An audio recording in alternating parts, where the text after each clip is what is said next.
Puji Tuhan. Haleluya. Iya. Sahabat kebenaran di mana saja berada, kita berjumpa kembali dalam program kesayangan kita setiap hari Minggu, yaitu Belilah Kebenaran dan Jangan Menjualnya. Amin. Hari ini kita memasuki episode yang ke-45, tanggal 7 Juni 2020.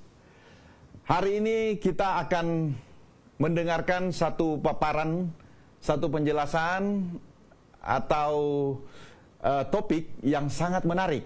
Tidak kalah baiknya dari minggu lalu, yaitu seberapa dekatkah kedatangan Yesus. Ada banyak sekali kalangan Kristen khususnya dengan wabah COVID-19 ini menerjemahkan atau berpendapat bahwa kedatangan Tuhan sudah sangat dekat. Tetapi melalui acara pada sore hari ini, kita akan mendengarkan satu penjelasan yang lebih jauh dari narasumber kita. Dan hari ini saya Alfred Tatuhas bersama narasumber kita Bapak Dr. Suhento Liau. Selamat sore, Pak. Selamat sore, Pak Fred. Ya. Ya. Sebelum kita mendengarkan paparan atau penjelasan dari Pak Dr. Suhento Liau, saya ingatkan saudara sambil menyimak penjelasan dari Pak Dr. Suhento Liau, silakan Anda tulis nomor telepon atau Anda bisa lihat di bawah layar program ini, yaitu nomor 0811-9222-313 untuk yang bisa menanyakan langsung. Kemudian ada nomor WA juga. Silakan Anda bisa melihat melalui layar program ini. Baik, saya tidak akan perpanjang lebar lagi. Saya akan berikan kesempatan kepada narasumber kita, Bapak Dr. Suhento Liau. Silakan, Pak. Oke, terima kasih Pak Alfred ya, dan pemirsa dimanapun Anda semuanya berada. Begini, kalau kita bicara tentang kedatangan Tuhan ya, kita kan mesti lihat Tuhan datang, ada nggak dia janji mau datang, ya toh? Betul. Nah, kita harus buka dulu di Injil Yohanes yang pasal 14, ya toh? Ya. Di Injil Yohanes pasal yang ke-14, dia ada bilang dia akan datang katanya, ya. Dia akan datang. Yohanes pasal yang ke-14 ya, ayat 1 sampai 3. Coba silakan Pak Alfred baca. Injil Yohanes 14 ayat 1 sampai dengan yang ketiga. Janganlah gelisah hatimu, percayalah kepada Allah, percayalah juga kepadaku. Di rumah Bapakku banyak tempat tinggal. Jika tidak demikian, tentu aku mengatakannya kepadamu. Sebab aku pergi ke situ untuk menyediakan tempat bagimu. Dan apabila aku telah pergi ke situ dan telah menyediakan tempat bagimu, aku akan datang kembali dan membawa kamu ke tempatku. Supaya di tempat di mana aku berada, kamu pun berada. Nah, ini kan janji. Benar, benar. Janji mau datang kembali. Ini yang kita tunggu. Nah, Tuhan janji mau datang kembali, gitu. Jadi inilah yang menjadi tujuan penantian orang Kristen sepanjang masa.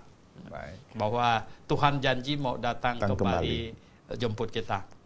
Nah, kemudian kita dapatkan di dalam Alkitab kedatangan Tuhan itu ya, itu ada janji kepada bangsa Yahudi juga. Gitu.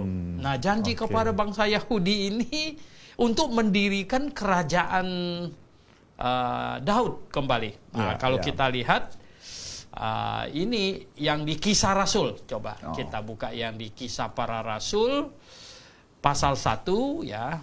Nah, di ayat 6 misalnya. Ya.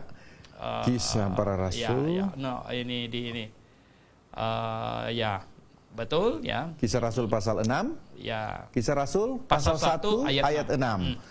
Maka bertanyalah mereka yang berkumpul di situ, Tuhan, maukah engkau pada masa ini memulihkan kerajaan bagi Israel? Nah, memulihkan kerajaan bagi Israel. Terus jawabnya, engkau jawab. Jawabnya, engkau tidak perlu mengetahui masa dan waktu yang ditetapkan Bapa sendiri menurut kuasanya. Berarti enggak dibilang batal, tapi engkau tidak perlu tahu waktu dan masa yang ditetapkan. Betul. Nah, akhirnya kita dapatkan di Zakaria pasal 14 ya, ayat 3 dan 4. Zakaria 14 ayat 3 dan 4. Kemudian Tuhan akan maju berperang melawan bangsa-bangsa itu seperti ia berperang pada hari pertempuran. Pada waktu itu kakinya akan berjejak di Bukit Zaitun yang terletak di depan Yerusalem di sebelah timur. Bukit Zaitun itu akan terbelah dua dari timur ke barat, sehingga terjadi suatu lembah yang sangat besar. Setengah dari bukit itu akan bergeser ke utara dan setengah lagi ke selatan. Nah, jadi ini belum ada catatan sejarah terjadi pecah itu. Betul. Belum betul, ada. Betul. Nah, berarti ini belum jadi. Belum terjadi. Belum terjadi ya. Jadi nah akhirnya kita mesti memadukan ini. Kita mesti memadukan Tuhan janji datang mau jemput murid-murid. Tuhan janji kepada bangsa Yahudi kerajaan Daud akan dipulihkan. Ya. Nah, ini jadi kelihatannya ini ada dua peristiwa. Betul. Nah, ada dua peristiwa. Dan bersamaan dengan itu juga ada janji bahwa Tuhan akan datang seperti pencuri. Terus ada bagian yang mengatakan Tuhan datang semua mata akan memandang kepadanya. Lalu bagaimana pencuri dengan semua mata memandangnya? Betul. Maka itu kita melihat bahwa kelihatannya ada dua peristiwa. Yang Tuhan datang kepada murid-murid, menjemput murid-murid ini, menjemput saya, Pak Fred, menjemput kita ya. Nah itu ada yang seperti pencuri. Nah yang semua mata akan memandang kepadanya, itu yang kakinya berjejak di Bukit Zaitun. Nah, itu kedatangan untuk memulihkan kerajaan bagi Israel. Bagi Yahudi. Jadi ada dua peristiwa ini.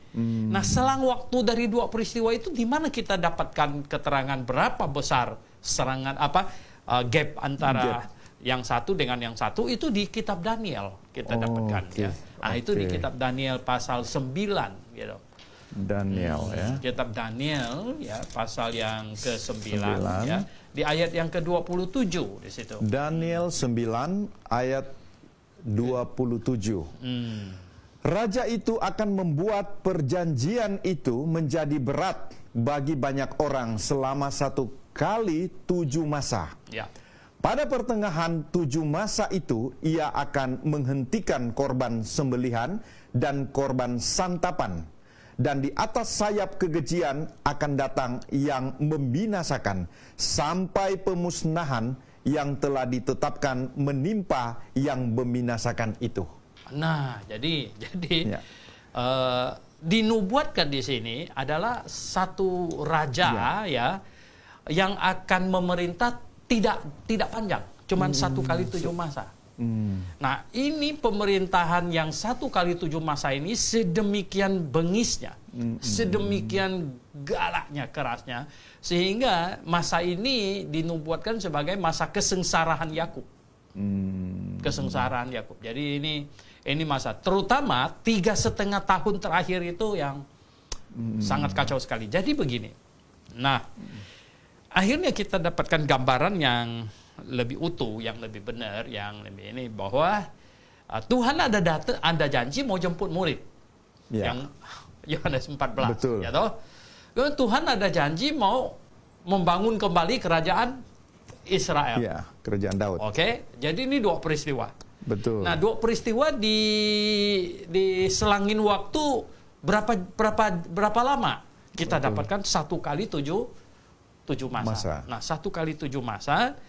Nah, kemudian ya kalau kita lihat yang mana mendahului, yaitu yang jemput murid dulu gitu. Jadi jemput murid dulu, ya jemput Tuhan datang jemput murid. Nah, kemudian di murid-muridnya pada sudah dijemput 7 tahun masa di bumi ini, Ya. baru kemudian Berhubungan dengan Israel. berhubungan dengan Yahudi, Ya. membangun kembali gitu. Nah, ini yang kita lihat dari Alkitab, ya. Sangat-sangat penting sekali. Berarti sekarang tuh begini, orang Kristen itu bukan tunggu yang mau bangun kembali kerajaan Daud itu. Itu Ya. sudah telat kalau itu. Ya. Oh. Itu berarti sudah ketinggalan punya orang. Itu masa tribulation ya Pak? Oh ya, Masuk situ, artinya sudah terangkat dulu. Ya. 7 tahun 7 tahun sebelumnya sudah terangkat dulu, baru kemudian mendirikan kerajaan.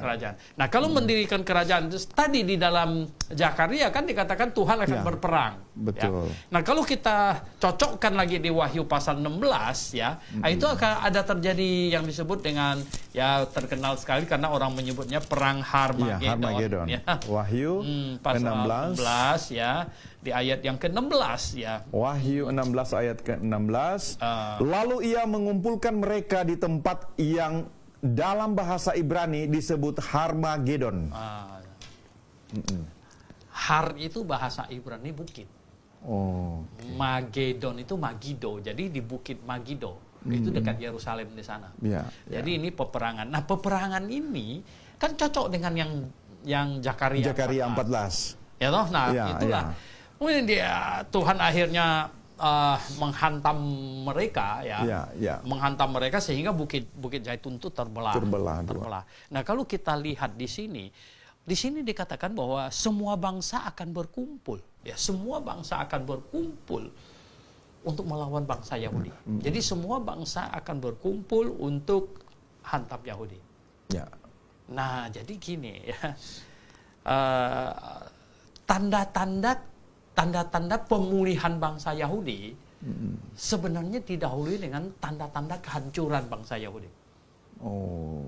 Ya kan, ketika semua bangsa kumpul mau sikat dia, ini kan tanda-tanda kehancuran ini. Benar. Ini hancur ini. Nah, tetapi ini kan 7 tahun sesudah pengangkatan sesudah itu. Rapture. Berarti sekarang yang lebih penting kan cuma tanda-tanda rapture itu, tanda-tanda rapture itu, ya dong. Ya. Nah, tanda-tanda rapture itu kalau kita lihat di Matius pasal yang ke-24, ya, di situ ada, ya, Matius pasal yang ke-24, ya. 24. Ya, kalau dilihat Matius pasal 24, ya, kalau kita amatin di situ ada 24. Ada ini, ya, kalau pertanyaan murid-murid itu ada 3, ya, di ayat yang ketiga, ya. Karena di ayat 1 dan 2 Tuhan Yesus bilang ini bait Allah ini akan roboh. Gitu. Nah, lalu murid-muridnya bertanya di ayat yang ketiga, bila manakah itu akan terjadi, katanya, ya. Terus, dan apakah tanda kedatanganmu dan tanda kesudahan dunia. Jadi 3. Ya, 3 hal yang ditanya. Bila manakah itu akan terjadi, itu merujuk ke hancurnya bait Allah. Dan yang kedua, kapankah, ya, dan tanda kedatanganmu, Dan apakah tanda kedatanganmu?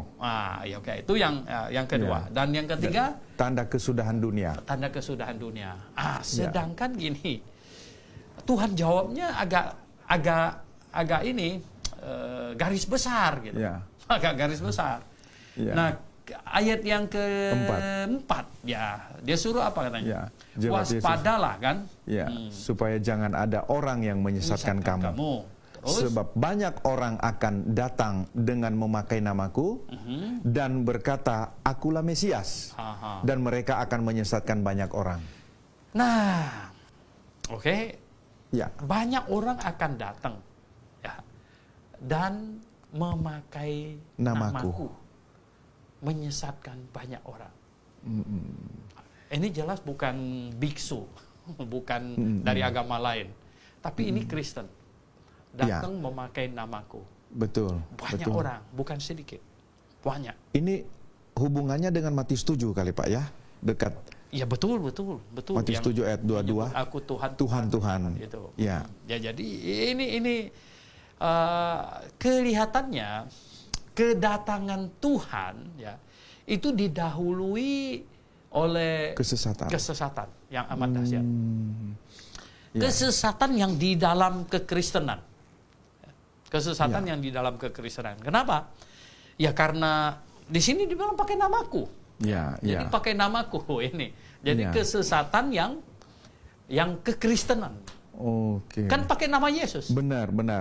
Sama dengan 2 Tesalonika 2 kalau begitu Pak ya. Akan menggunakan banyak mujizat dan tanda-tanda. Banyak mujizat begitu. Nah, oleh sebab itu orang Kristen harus sangat pintar, sangat cerdas. Ya. Justru kalau saya bilang begini, justru di akhir zaman inilah,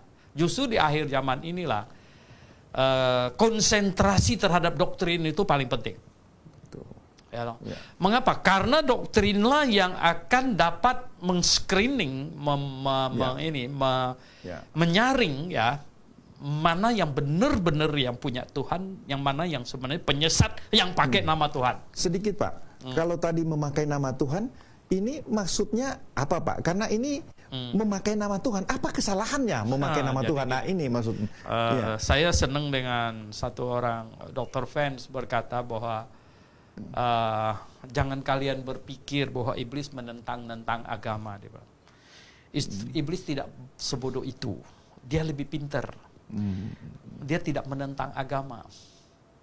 Dia menciptakan kekristenan yang hampir mirip dengan aslinya. Sehingga orang Kristen yang tulus, yang jujur, tidak berani menentang. Takut salah-salah kita jadi menentang Tuhan pula. Ya kan?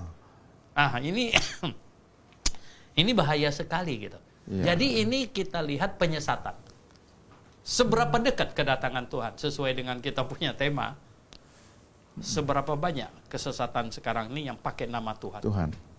Yang pakai nama Yesus. Bukan yang di luar. Tapi yang pakai nama Yesus. Wow. Kalau saya bilang luar biasa. Ribuan denominasi sekarang.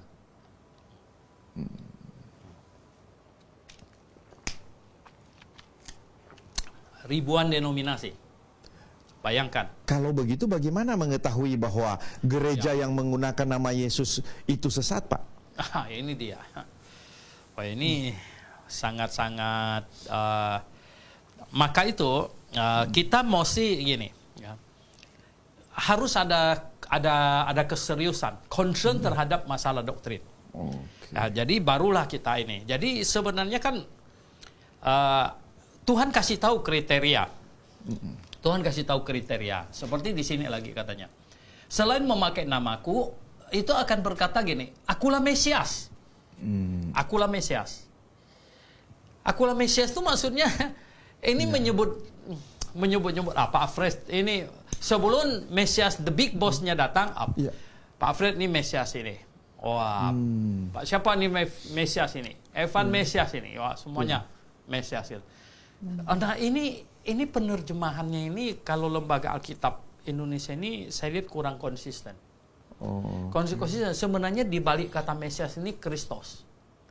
Mestinya akulah Kristus, ya bukan Mesias. Tapi kadang mereka pakai Mesias, kadang pakai Kristus. Karena Mesias ini sebenarnya di bahasa Ibrani. Mesias itu bahasa Ibrani, Kristus bahasa Yunani, barangnya sama. Nah, arti dari kata Mesias ini apa? Orang yang diurapi. Jadi kelihatannya kalau ini diterjemahkan bisa bunyi akan banyak orang, akulah orang yang diurapi. Akulah orang yang diurapi. Nah, jadi banyak orang hari ini bilang, wah, hamba Tuhan yang diurapi. Kita pergi ke gereja tuh urapannya lebih kuat, lebih hebat urapannya. Nah, ini kan ngawur ini ya. Kita tidak boleh pakai jabatan orang yang diurapi. Tidak boleh gitu. Karena di situ sudah dinubuatkan ini. Akulah orang yang diurapi dan mereka akan menyesatkan banyak orang. Waduh.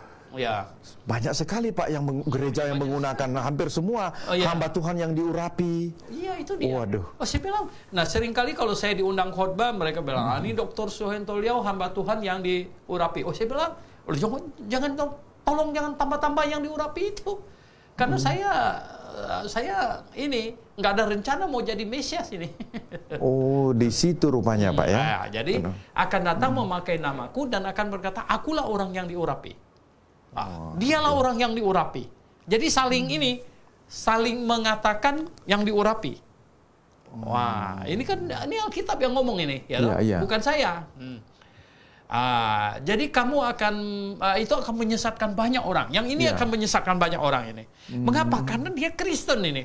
Benar. Sudah Kristen dikatakan dia orang yang diurapi ini sangat keren. Betul, Wah, betul. banyak pengikutnya. Karena apa? Orang yang diurapi. Wah, ini akan menyesatkan banyak orang katanya. Menyesatkan banyak orang. Benar. Dan ya katanya ini ayat 6 ya, kamu akan mendengar deru perang dan kabar-kabar tentang perang. Ya. Namun berawas-awaslah, jangan kamu gelisah ya, sebab semuanya itu harus terjadi, tapi itu belum katanya, itu belum. Wah, perang-perang itu sudah banyak. Sudah lama ya, terjadi. sudah banyak ya.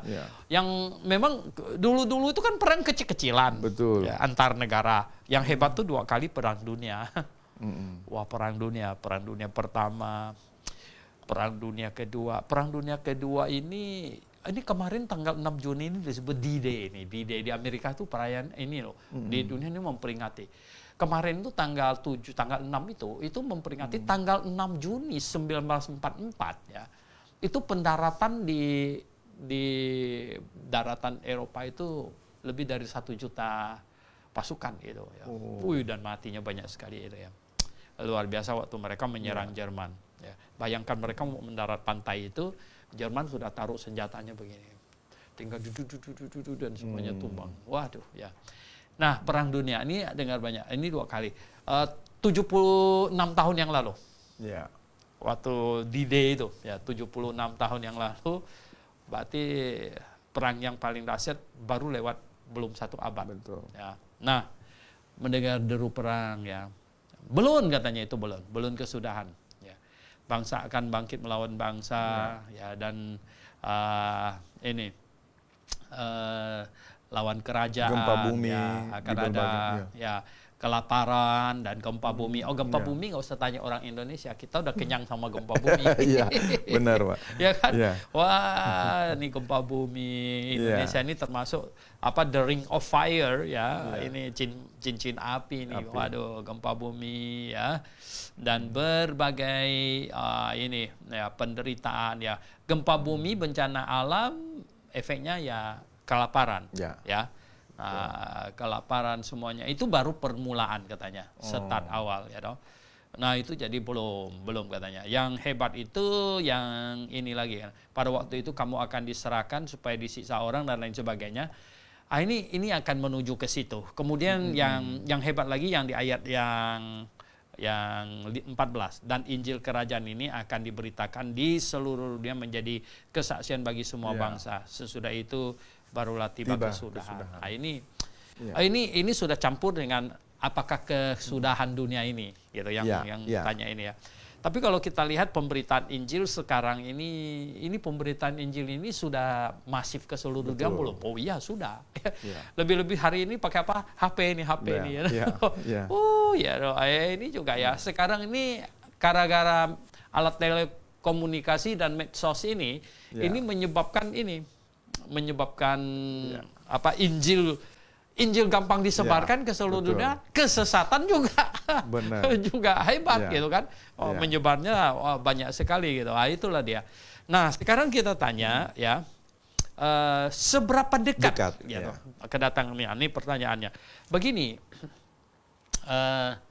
kalau perang-perangan kelihatannya sih enggak lah ya. Karena apa? Perang-perangan itu pasti yang datang kan yang Tuhan akan berperang sendiri itu kan di akhir dari 7 tahun tribulation itu.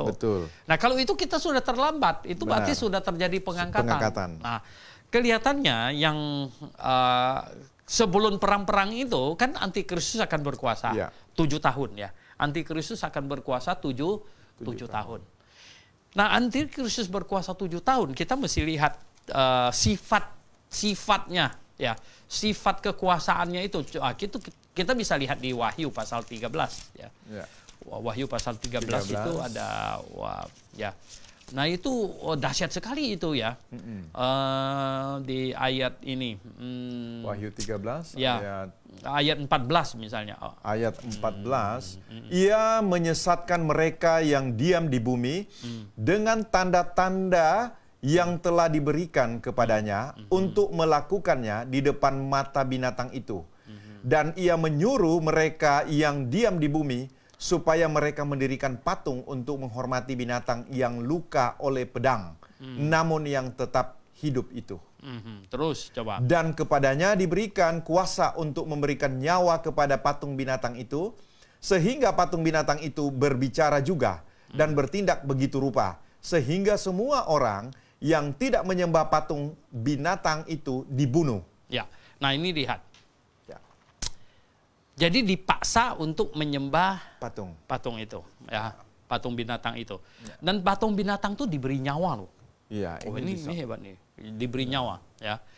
Dan menyebabkan katanya sehingga di ayat 16, Pak, ayat 16. Ya. Ayat 16, dan ia menyebabkan sehingga kepada semua orang, kecil atau besar, kaya atau miskin, mereka merdeka atau hamba, diberi tanda pada tangan kanannya atau pada dahinya. Oke, terus. Dan tidak seorang pun yang dapat membeli atau menjual selain daripada mereka yang memakai tanda itu, yaitu nama binatang itu atau bilangan namanya. Oke.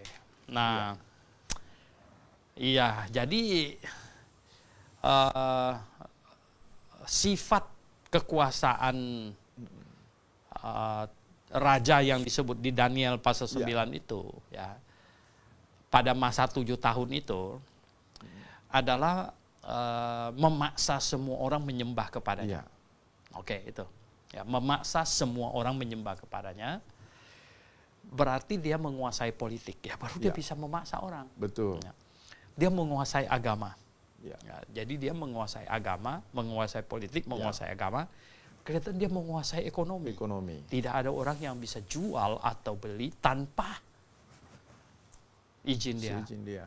Nah, dulu orang pikir, ya, kita yang menafsirkan Alkitab dulu pikir, ini bagaimana ini mungkin bisa begitu? Ya. Bagaimana caranya menguasai semua orang? Iya. Tidak ada orang yang jual atau beli tanpa lihat. Ternyata sekarang makin menuju ke situ. Betul. Makin menuju ke situ, ya. Jadi dipasang tanda di tangan kanannya. Sebenarnya tangan kanannya sih itu hanya salah satu posisi, ya, ada yang di dahinya, di mana-mana gitu. Betul. Tetapi yang jelas ini sebenarnya begini, ya. Kita lihat ke kontrol, ya. Itu hanya alat, ya. Tapi intinya tuh kontrol, ya. Jadi kontrol.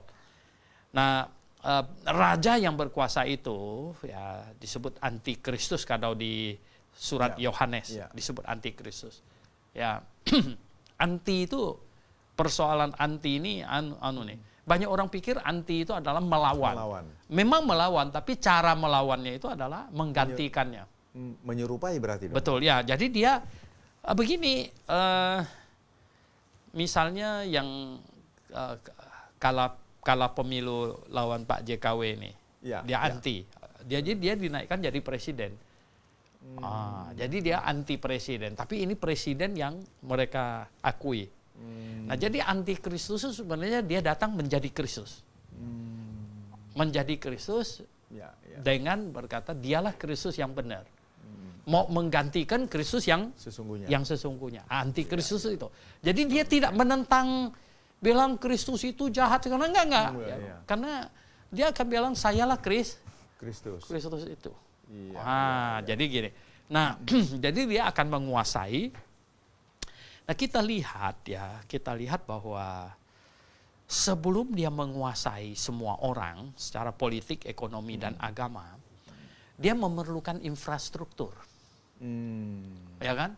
Dia perlu alat, dia perlu infrastruktur. Nggak gampang ini. Betul. Nggak gampang. Ya. Nah, infrastruktur ini penting ini. Nah, kalau kita lihat, ya, infrastruktur ini sekarang ini infrastruktur pengontrolan. Wow, saya baru dikirimkan ini video tentang 5G. 5G, ya. Sekarang di Eropa lagi sedang membangun tower untuk 5G. 5G. 5G padahal itu sangat ini loh. Sangat radiasi tinggi itu. Ya. Itu kelinci mati yang nggak jauh dari tower itu. Begitu ya. Ya, tapi itu ya kelihatannya bisa jadi akan dipaksakan itu 5G ya. Karena 5G itu kontrol habis itu. Ya. Dengan 5G itu kontrol habis. Nah, sekarang kita kalau menuju itu dikontrol habis semuanya. Dan kasus COVID ini sangat mendorong. Ya. Ya. Kalau di Cina dipaksakan, di sini kita nggak ini ya. Dipaksakan untuk ini ya. Bunyi dia punya signal ya, kalau kita ada install programnya, install. Ya. Nah, jadi kalau Pak Fred punya COVID. merah, saya punya hijau, saya dekat-dekat dia bunyi gitu. Wah, Dia bunyi. Wah, ini Pak Frednya ada COVID nih. Ada corona. Waduh, saya masih agak jauh nih corona. Ya. Nah, itu bisa kerja kalau semuanya install. Betul. Kalau semua install. Wah, kalau semua install berarti kita dikontrol. Nah, sekarang kan manusia dihadapkan kepada situasi, you mau sehat atau mau bebas. Betul. Akhirnya begini ya. Kalau kita semua menyerahkan diri untuk dikontrol sama antikristus, nggak mau kita. Ya. Nggak mau saya. Dia menciptakan keadaan yang dimana kita akan suka rela menyerahkan diri untuk dikontrol. Benar. Tanpa iya kan? Kita sadari, Pak ya. Iya betul. Iya. Sekarang mau sehat kan dia tanya. Benar.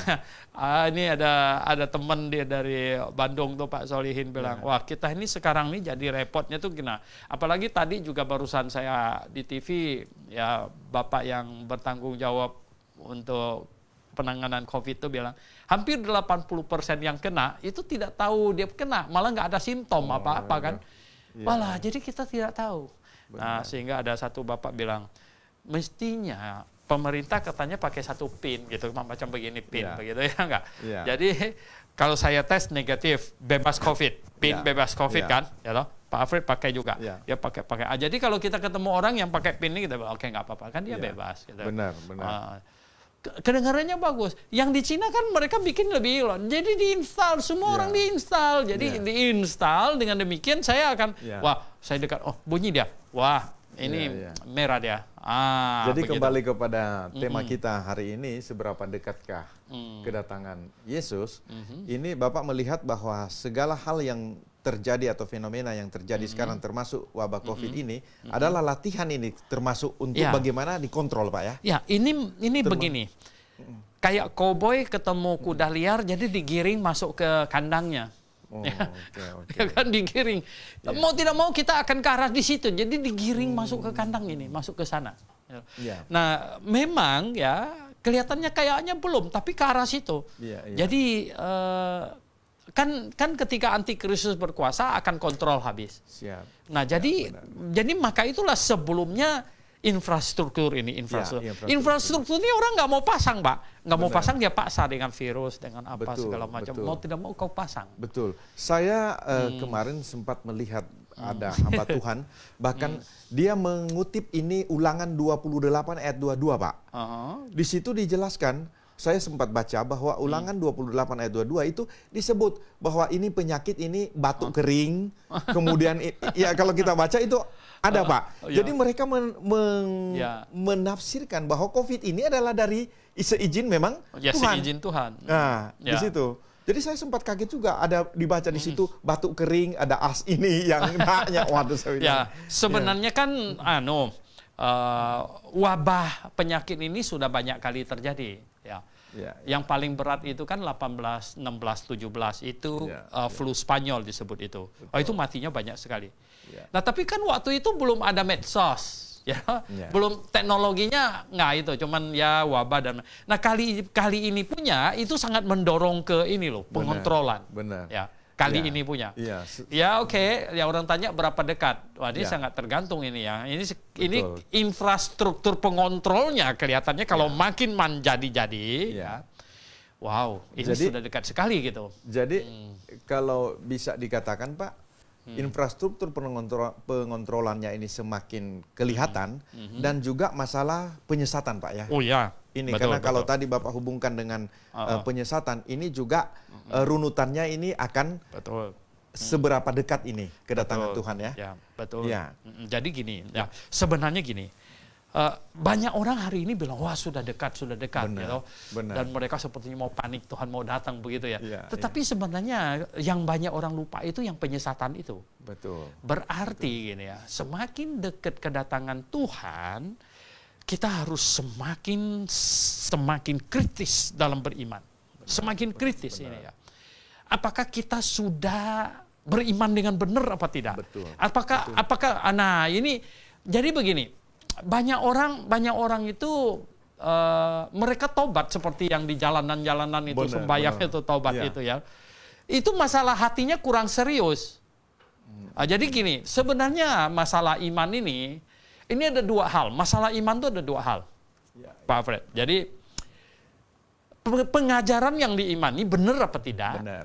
Hatinya serius apa tidak? Benar. Jadi dua ya. Yang diimani ini benar apa tidak? Ya. Hatinya serius atau tidak? Betul. Ya. Jadi gini, banyak orang hanya concern yang hatinya serius enggak? Benar. Ya kan? Betul. Makanya Yang- mereka sampai nangis-nangis di jalan, berlutut, Betul. aduh. Ini masalah hati. Tapi masalahnya sekarang pengajarannya benar nggak? Betul. Ini penting. Jadi gini, walah dia tuh nyembah pohon, gitu. Nyembah pohon, lalu dia ketemu COVID ini, jadi dia, waduh, dia berlutut-lutut di jalan menangis-nangis. Kenapa kamu begitu? Saya kurang serius menyembah pohon. Ini kan salah. Benar, Ya benar, toh? Pak. Jadi, Iya. jadi bagaimana ini ya? Nah berarti sekarang nih, hati ada yang sudah benar tapi hati nggak serius. Betul. Tapi ada yang hati sangat serius tapi ini nggak benar. Ini Iya. jadi begini ya. Oke, ini duanya mesti ketemu ini. Ya. Pengajarannya harus sungguh benar Ya. dan kemudian hatinya harus serius. Betul. Ini Betul. dia. Ya, jadi Ya. penting itu pengajaran. Maka itulah ya. Kita kan seringkali, makanya kita bikin acara begini ini, kita mau membenarkan nih pengajarannya udah Benar. benar belum? Benar, gitu. benar. Nah, kalau pengajaran nggak Baik. benar gimana? Baik. Sahabat Iya. kebenaran Ya, yang terkasih dalam Tuhan Yesus, kita baru saja mendengar paparan atau penjelasan dari Pak Dr. Suhento Liau. Seberapa dekatkah kedatangan Yesus dihubungkan dengan berbagai ayat yang ada dalam di sini Pak. firman Tuhan. Ya, jadi kita sebentar lagi masuk dalam sesi tanya jawab, atau Anda boleh bertanya nanti langsung dijawab. Tapi sebelumnya kita akan izin sebentar, ada yang mau lewat, silakan.